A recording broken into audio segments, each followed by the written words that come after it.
अगर 10 मिनट में रस से भरी हुई ऐसी मिठाई आपको मिल जाए जिसे बनाना इतना आसान कि आप सोच भी नहीं सकते, तो फिर क्या है।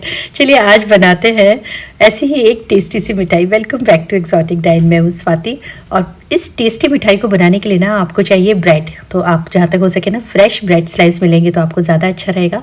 तो इनको ब्रेड स्लाइसिस के कॉर्नर्स निकाल करके इनको अच्छी तरह से मैंने बेलन से बेल करके एकदम पतला कर लेना है। अब आज ये जो मिठाई है बड़ी टेस्टी वाली मिठाई है और इस मिठाई को बनाने के लिए ना मैं 2-3 तरह से बनाऊंगी। तो हम जो ब्रेड स्लाइसेस है ना उनको भी 2-3 तरह से ही कट करेंगे।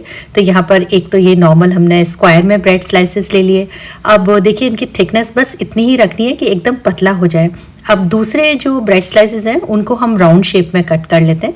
तो ग्लास ले लीजिए, कटर ले लीजिए, जो भी आपके पास है, बस गोल काटना है। तो ये देखिए ये 2 हमारे राउंड्स निकल के आ गए ब्रेड के।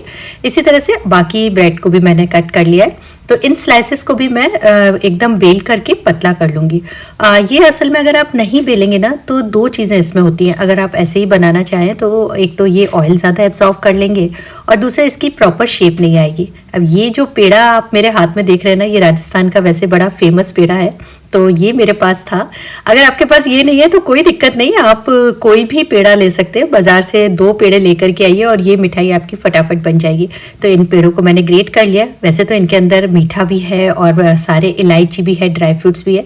फिर भी थोड़े से ड्राई फ्रूट्स और इलायची मैं और बढ़ा देती हूँ जिससे इसका फ्लेवर जो है बहुत अच्छा आने वाला है। अब यहाँ पर स्लरी बनाने के लिए मैंने 1 चम्मच मैदा लिए और इसमें पानी डाल करके ना इसकी स्लरी बना ली है। बहुत पतला नहीं बनाना है आपको, थोड़ा सा थिक ही रखना है। अब वो जो मावा हमने रेडी किया था, एक्चुअली ये तो हमने यहाँ पर मावा जो लिया है वो पेड़े ले लिए। अगर आप पेड़े आप नहीं लेना चाहते तो आप प्रॉपर मावा लेकर के मावे को भून करके उसका मसाला भी बना सकते हैं।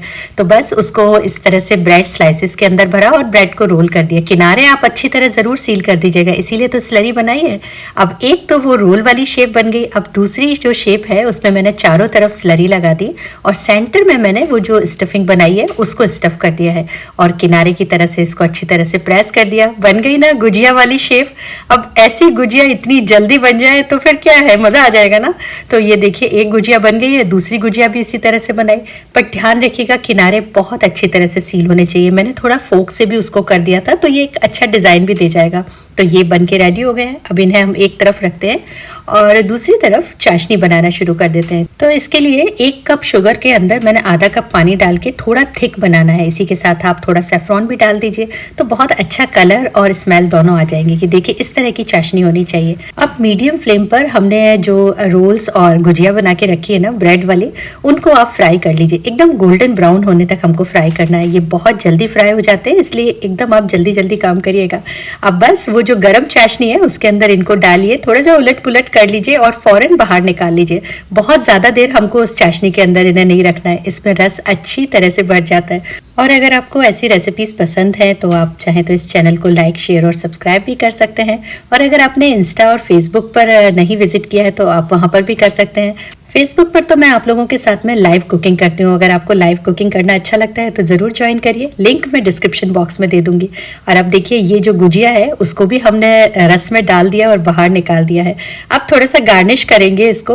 अब ये देखिए कितनी ऊपर से क्रिस्पी है और अंदर हमने इसमें स्टफिंग करी है ना, तो ये खाने में यकीन मानिए बहुत टेस्टी लगती है। ऊपर से सुपर क्रिस्पी और अंदर स्टफिंग होने के कारण ना थोड़ा सा शाही टोस्ट का और थोड़ा सा मालपुए का, दोनों का मिक्सचर वाला टेस्ट ये देती है। एक बार आप ट्राई करके देखिए, बनाने में भी टाइम नहीं लगता ना, ये भी एक बहुत अच्छी चीज़ है। तो बस इसको आप गार्निश कीजिए और आपने तोड़ करके इसको देखिएगा, अंदर से बहुत ही जूसी और रसीली होती है और स्टफिंग के कारण मावे की स्टफिंग है। अगर बाई चांस आपको पेड़ा नहीं मिलता तो आप घर में मावा बना लीजिए या फिर आप मावा भी स्टफ इसके अंदर कर सकते हैं। ये देखिए कितनी जूसी बनी है। और ऐसी अगर रेसिपी होती है ना तो हमें बनाने में भी टाइम नहीं लगे जिसमें, तो हम जल्दी ट्राई भी कर लेते हैं। तो इस बार आप इस रेसिपी को ज़रूर ट्राई कीजिएगा और मुझे बताइएगा आपको कैसी लगी। अब इसको मैंने थोड़ा मालपुए वाली गोल शेप में भी बनाया, आप वो भी ट्राई कर सकते हैं। और अगर लेफ्ट ओवर मिठाई है तो उन्हें भी यूज़ में ले सकते हैं। Thanks for watching.